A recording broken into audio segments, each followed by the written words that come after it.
ഒട്ടേറെ നമ്മുടെ വിഭവങ്ങളെ കൊള്ളയടിച്ചതിൻ്റെ ഒരു ചെറിയ കണക്ക് ഞാൻ പറയാം.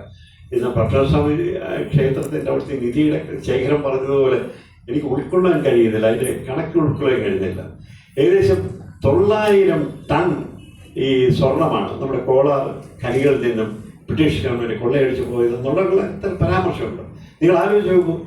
അങ്ങനെ എല്ലാത്തരം കൊളോണിയൽ പവറും എല്ലാത്തരം വംശഹത്യയുടെയും ഒരു വലിയ ചരിത്രത്തിൻ്റെ ഏടുകളിലൂടെ നമ്മൾ നടത്തിക്കൊണ്ടു പോകുന്നത് എങ്ങോട്ടാണ്? ഇന്നത്തെ കാര്യം മാത്രമല്ല, ലോകത്തിൻ്റെ ഇന്നത്തെ മാർക്സിയൻ അനാലിസിസ് ഉണ്ട്. അത് റോസ ലക്സംബർഗിൻ്റെ അവരുടെ ഒരു അനാലിസിസ് ഉണ്ട്.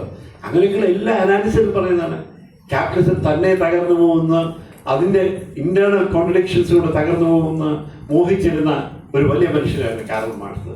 തകർന്നില്ല. അത് റോസൻ ലക്സംബർഗ് അവർ അതിൻ്റെ അടുത്തൊരു ഭാഷ വെച്ചു, അതും തകർന്നില്ല. അങ്ങനെയുള്ളൊരു സാമ്പത്തിക സാമൂഹ്യ രാഷ്ട്രീയ വ്യവസ്ഥയിൽ പുത്തൻ വെല്ലുവിളികളും തരുന്നു. അതിൽ ഏറ്റവും പ്രധാനപ്പെട്ട വെല്ലുവിളി പാരിസ്ഥിതിക വെല്ലുവിളികളാണ്, കാലാവസ്ഥയുടെ വെല്ലുവിളികളാണ്. നമ്മളുടെ സ്വന്തം ജനതയുടെ വിഭവങ്ങളെ ഈ കൊള്ളയടിക്കുന്ന വംശാധിപത്യത്തിൻ്റെ അധിനിവേശത്തിൻ്റെ കഥയാണ് ഇത്. നമ്മുടെ വർത്തമാനകാല കഥയും തന്നെയാണ്. ഏറ്റവും അവസാനത്തെ എല്ലാവരും കൊള്ളയടിക്കാൻ ശ്രമിക്കുന്നത് ഈ നമ്മുടെ എണ്ണയാണ്.